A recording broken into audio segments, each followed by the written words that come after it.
ከሆሳዕና ማግስት ሰኞ በሕማማት ከቀኑ 9 ሰዓት ላይ የሚነበብ ግብረ ሕማም ነው። ሃይማኖተ አበው ምዕራፍ 52 ከቁጥር 1 እስከ 11 ያለውን ተመልክተናል። ለጠቅላላ እውቀት እንዲሆነን እስከ ተራ ቁጥር 34 ድረስ ያለውን አብረን እንመለከታለን። ሃይማኖተ አበው ምዕራፍ 52 ተራ ቁጥር 12 ወለሊሁ ይመጽእ ድኅረ በዓለም ዘይመጽእ ከመ ይኰንን ሕያዋነ ወሙታነ ወያነስኦሙ ለኵሎሙ ዘመደ እጓለ እምሕያው እምነ ምውታን በሥጋሆሙ በውእቱ ህላዌ ሥጋ ዘሞቱ ቦቱ ወተቀብሩ ወይሄልው ዘልፈ እምድኅረ ትንሣኤ እንበለ ሙስና በከመ ሌሊሁ ተንሥአ እምውታን በዝንቱ ሥጋ ዘሞተ ቦቱ ወተገንዘ። በኋላም እርሱ በሚመጣው ዓለም በሕያዋን በሙታን ይፈርድ ዘንድ ይመጣል። የሰውን ወገኖች ሁሉ በሞቱበት በተቀበሩበት ሥጋ ከሞት ያስነሳቸዋል። ከትንሣኤም በኋላ ያለመለወጥ ሁል ጊዜ ይኖራል። እርሱ በዚህ በሞተበት በተገነዘበት ሥጋ ከሙታን አስቀድሞ እንደተነሳ አለ። አንደኛ ተሰሎንቄ ምዕራፍ 4 ተራ ቁጥር 13 እስከ 18 እና የዮሐንስ ራእይ ምዕራፍ 20 ቁጥር 11 እስከ 18 የማቴዎስ ወንጌልም ምዕራፍ 25 ቁጥር 31 እስከ 46 ድረስ ተመዝግቦ እንደምናገኘው ተራ ቁጥር 13 ወካዕበ ነአምን እስመ ሶበ ፈጠረ እጓለ እምሕያው ፈጠሮሙ ህቡራነ ነፍስ ዘኢያስተርኢ ወሥጋ ዘይትወከ ደዌያተ ፈጠሮሙ እንበለ ኃጢአት ወዘእንበለ ውላጤ ዘከመ ኮነ አዳም ውስተ ገነት እምቅድመ ይእሉ ትእዛዘ እግዚአብሔር። አዳም የሰውን ባህሪ በፈጠረ ዳግመኛም የሰውን ባህሪ በፈጠረ ጊዜ ከማትለይ ነፍስና መከራን ከሚቀበል ሥጋ አዋህዶ እንደፈጠራቸው እናምናለን አለ። ኃጢአት የሌለባቸው መለወጥ የማያገኛቸው አድርጎ ፈጠራቸው። የእግዚአብሔርን ትእዛዝ ሳያፈርስ አዳም ቀድሞ በገነት እንደነበረ አለ። ዘፍጥረት ምዕራፍ 1 ቁጥር 26 ላይ እንደተጻፈው ተራ ቁጥር 14 በከመ ይቤ ሰሎሞን ቤተ ክርስቲያናዊ ውስተ መጽሐፉ እስመ እግዚአብሔር ገብሮ ለእጓለ እምሕያው ርቱዐ ወገብረ ህላዌሁ ካህሌ።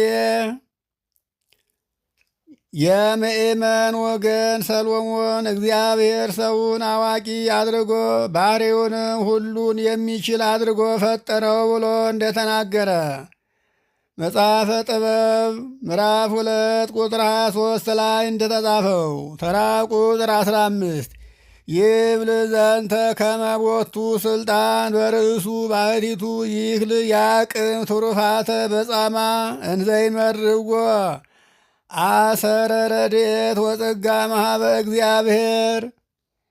ከእግዚአብሔር የሚገኙ ጸጋ እና ረድኤት መንገዱን እየመሩት በድካም ትሩፋትን ይሠራ ዘንድ እንዲቻለው በራሱ ብቻ ሥልጣን እንዳለው ተናገረ አለ።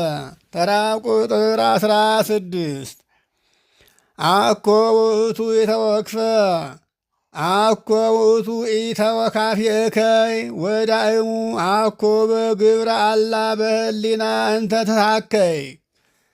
ኃጢአት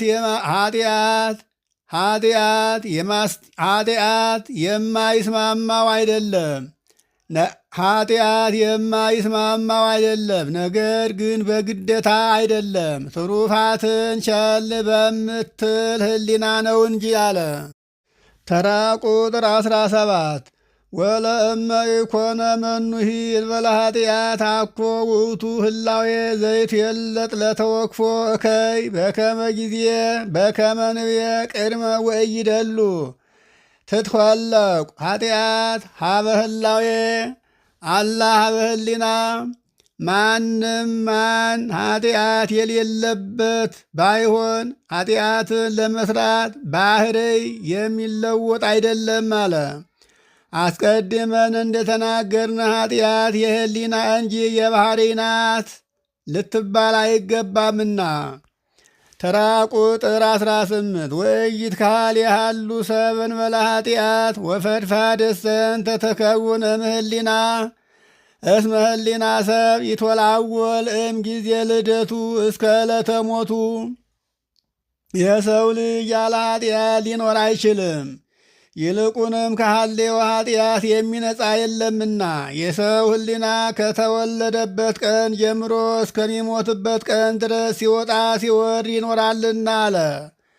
ሮሜ ምዕራፍ 8 ቁጥር 6 እስከ 9ና የያዕቆብ መልእክት ምዕራፍ 1 ቁጥር 13 እስከ 17 ላይ ተጽፎ እንደምናገኘው ተራ ቁጥር 19 ወለ እግዚእነ ኢየሱስ ክርስቶስ ሎቱ ለባቲቱ ኮንዎ ስማ መጻሕፍተ እግዚአብሔር ከመ ውእቱ እንበለ ኃጢአት ወኢተረክበ ሐሰት ውስተ አፉሁ።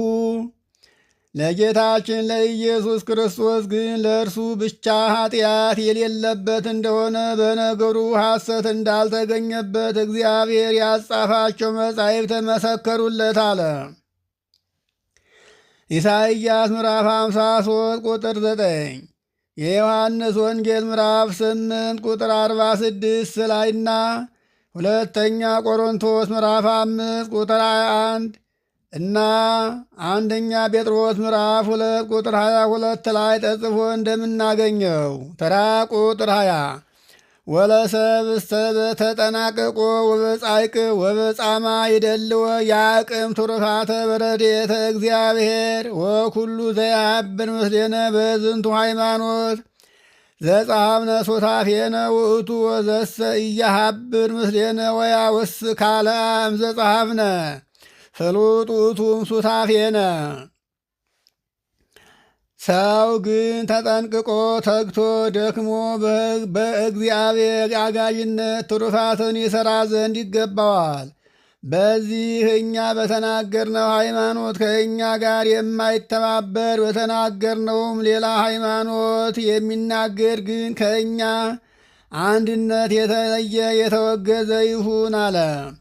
የማርቆስ ወንጌል ምዕራፍ 9 ቁጥር 40 እና አንደኛ ዮሐንስ ምዕራፍ 1 ቁጥር 7 ሁለተኛ ዮሐንስ መልእክት ምዕራፍ 1 ቁጥር 10 እስከ 12 እና ገላትያ ምዕራፍ 1 ቁጥር 9 ላይ ተጽፎ እንደምናገኘው ተራ ቁጥር 21 ወበከመ ይሄሊ እስመ ትምህርቶሙ ለቀደምት ኤጲስቆጶሳት ቅዱሳን ርቱዓነ ሃይማኖት ይነግር ከመ እሙንቱ ወፁ በጻይቅ ለአርተው ሃይማኖት። እኔ እንደማስበው አንድ አካል አንድ ባሕሪ ነው ብለው የሚያምኑ የቀደሙ የኤጲስቆጶሳት ተግተው ሃይማኖትን ለማቅናት እንደወጡ ትምህርታቸው ይነገራል አለ።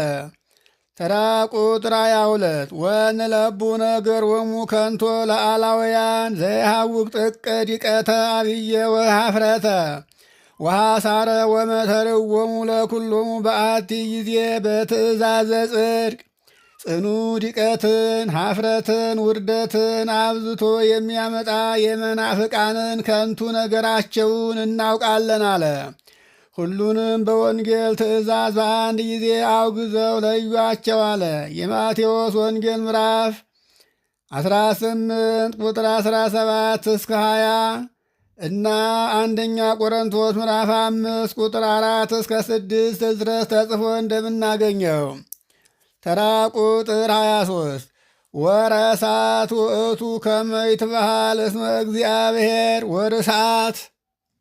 ወርሳት ውእቱ ከመ ይትበሃል እስመ እግዚአብሔር ቃል ዘተሰገወ ክልኤ ህላዌ ወለእሉሂ አውገዝዎሙ ለእለ ተሃበሉ ወተአመኑ በዝንቱ ርሳት እስመ እግዚአብሔር ቃል ዘእሩይ ምስለ አቡሁ ኮነ ሰባ እሩይ ምስለ ሰብ በሥጋ ዘእንበለ ውላጤ በዳሃሪ መዋዕል በእንተ መድኃኒትነ ወአዲ ህልው ውእቱ ዘልፈ በዘዚያሁ ወእለ ኢያምኑ ዘንተ ፍሉጣን እሙንቱ እምተስፋ ክርስቶሳውያን ከመ ተረፈ አላውያን።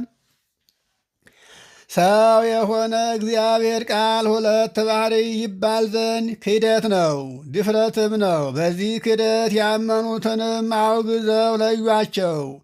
ከአባቱ ጋር አንድ የሚሆን አንድ እግዚአብሔር ቃል እኛን ለማዳን በኋላ ዘመን ያለመለወጥ በሥጋ ከሰው ጋር አንድ የሚሆን ሰው ሆኗልና፣ ሰውም ቢሆን በባሕርዩ ጸንቶ ይኖራል። ይህን የማያምኑ ግን የአላውያን ልጆች እንደመሆናቸው ከክርስቲያን ወገኖች ተስፋ የተለዩ ናቸው አለ። ለአድማጮች እንዳይበዛ እዚህ ላይ ተከፍሏል። ከተራ ቁጥር 24 ጀምረን እንቀጥላለን። ይቆየን።